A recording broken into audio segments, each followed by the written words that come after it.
എൻ്റെ തൈക്കള് എൻ്റെ ഗ്രാഫ്റ്റിംഗ് തുടങ്ങിയപ്പോൾ ഫസ്റ്റ് ചെയ്ത തൈക്കള് നമ്മൾ തന്നെ പ്ലാന്റ് ചെയ്തതാണ്. ഓക്കെ, പുറത്ത് കൊടുക്കാൻ നമ്മൾ തന്നെ ചെയ്തു. നമ്മുടെ തോട്ടത്തിൽ വെച്ചു. അപ്പോൾ അത് അതിൻ്റെ ഫലം എങ്ങനെ ഇരിക്കുമെന്നുള്ള ഒരു നിരീക്ഷണമായിരുന്നു. അപ്പോൾ 2020 ഒക്ടോബർ മാസം ഗ്രാഫ്റ്റ് ചെയ്ത തൈയാണത്. ഇപ്പോൾ 2024 ജനുവരി ഫ്ലവർ ചെയ്തു. അപ്പോൾ ശരിക്കും പറഞ്ഞാൽ 3 വർഷം 3 മാസമേ വേണ്ടി വന്നു. ആ ഒരു കാലയളവിൽ ദുരിയാൻ.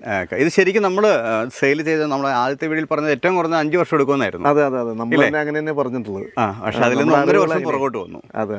നമ്മളിതിന് എന്തെങ്കിലും പ്രത്യേകിച്ച് വളങ്ങളോ കാര്യങ്ങളോ ഇല്ല. നമ്മളത് വെച്ചപ്പോൾ ഒരു ചാക്ക് ചാണപ്പൊടി, പിന്നെ എല്ലുപൊടി, വേപ്പിൻ പിണ്ണാക്ക്, അത് മിശ്രിതത്തിൽ നമ്മൾ ഒരു മീറ്റർ സമചതുരം കുഴിയെടുത്ത് വെച്ചു. ഇതൊക്കെ മിക്സ് ചെയ്ത് വെച്ചു എന്നല്ലാതെ പ്രത്യേകിച്ച് വളമൊന്നും പിന്നീട് ചെയ്തിട്ടില്ല. ഓക്കെ. അപ്പോൾ ആ ഒരു അതായത് വെറൈറ്റിയാണ് നമ്മൾ ഇത് ചാനിയാണ് ചെയ്തത്. ചാനിയാണ് ചെയ്തിരിക്കുന്നത്. അതിൻ്റെ ടേസ്റ്റ് കാര്യങ്ങൾ അതൊക്കെ 4 കിലോ വെയിറ്റ്